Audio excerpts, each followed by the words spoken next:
गौतम बुद्ध जब भी अपना प्रवचन समाप्त करते, अपने शिष्यों को 3 बार समझाते और कहते कि जाओ अब अपना अपना काम करो। उनका एक प्रिय भिक्षु था आनंद। उसे यह बात अजीब सी लगती कि रोज रोज उसी बात को कहने का क्या मतलब है। और जब एक दिन उससे रहा नहीं गया तो उसने उन्हें टोक दिया।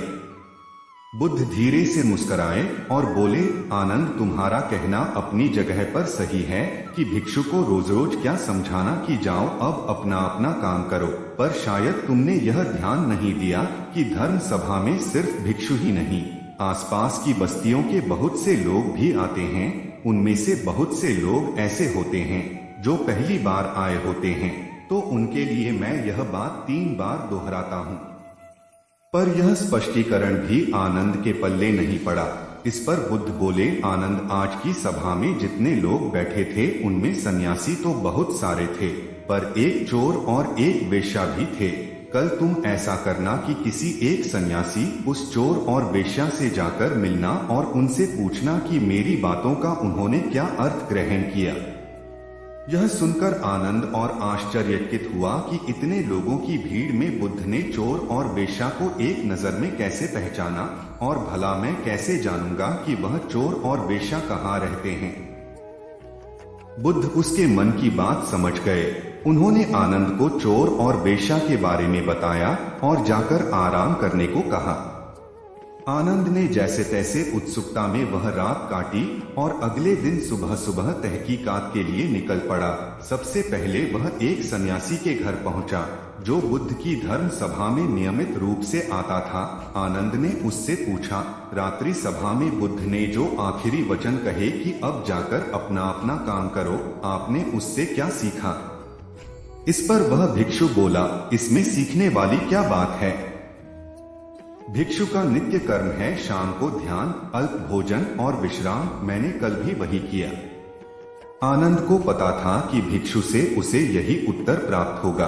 अतः वह मुस्कुराया और चोर के घर की ओर चल पड़ा। पूछते पूछते वह चोर के घर पहुंचा। चोर उस समय सो रहा था। उसे उसके घर वालों ने जगाया और बताया कि भिक्षु आनंद उससे मिलने आए हैं। यह सुनकर चोर चौंक उठा और हाथ जोड़कर आनंद के सामने हाजिर हो गया। आनंद ने अपना सवाल दोहरा दिया। रात्रि सभा में बुद्ध ने जो आखिरी वचन कहे कि अब जाकर अपना अपना काम करो, आपने उससे क्या सीखा? चोर विनम्र शब्दों में बोला, भिक्षु, बुद्ध तो अंतर्यामी हैं, इसलिए आपसे क्या छिपाना। मैं कल रात पहली बार बुद्ध की धर्मसभा में गया और उनके प्रवचन सुने। मेरा तो जीवन ही सफल हो गया। बुद्ध के प्रवचन सुनने के बाद मैं उनके कहे अनुसार अपने काम यानी कि चोरी करने निकल पड़ा, और कल इतना तगड़ा माल हाथ लगा कि अब आगे मुझे चोरी करने की जरूरत नहीं पड़ेगी। अब मैं अपना जीवन आराम से काट सकूंगा। चोर की बात सुनकर आनंद हैरान रह गया। वह वहां से उठा और वेश्या के घर की ओर चल पड़ा। वेश्या आनंद को देखते ही पहचान गई। उसने आनंद को प्रेम पूर्वक घर के भीतर बुलाया और उनके लिए जलपान लेकर आई। जलपान ग्रहण करने के बाद आनंद ने वेश्या के सामने भी अपना सवाल दोहराया। यह सुनकर वेश्या बोली, भिक्षु, भगवान बुद्ध ने अपने प्रवचन के अंत में कहा कि जाओ अपना अपना काम करो। सो प्रवचन के बाद मैं अपने घर आई और अपनी नाच गाने की महफिल सजाई, लेकिन बुद्ध के आशीर्वाद से कल के जैसी महफिल तो कभी नहीं सजी। कल मेरी महफिल में कई बड़े बड़े राजे महाराजे पधारे। उन लोगों ने प्रसन्न होकर इतना धन धान्य मुझे दिया कि अब मुझे धन के लिए ये कर्म करने की आवश्यकता ही नहीं पड़ेगी। आनंद के आश्चर्य की सीमा न रही। वह वहां से वापस महात्मा बुद्ध के पास गया। उसने बुद्ध को जाकर प्रणाम किया और उन्हें सारी बात कह सुनाई। बुद्ध बोले, आनंद, इस संसार में जितने भी व्यक्ति हैं, सबके मस्तिष्क अलग अलग हैं। वे सभी लोग अपनी बुद्धि और क्षमता के अनुसार ही हर बात का मतलब निकालते हैं।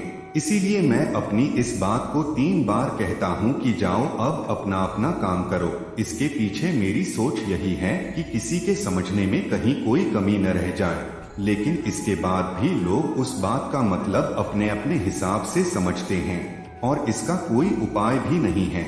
इसीलिए ये सृष्टि ऐसी है।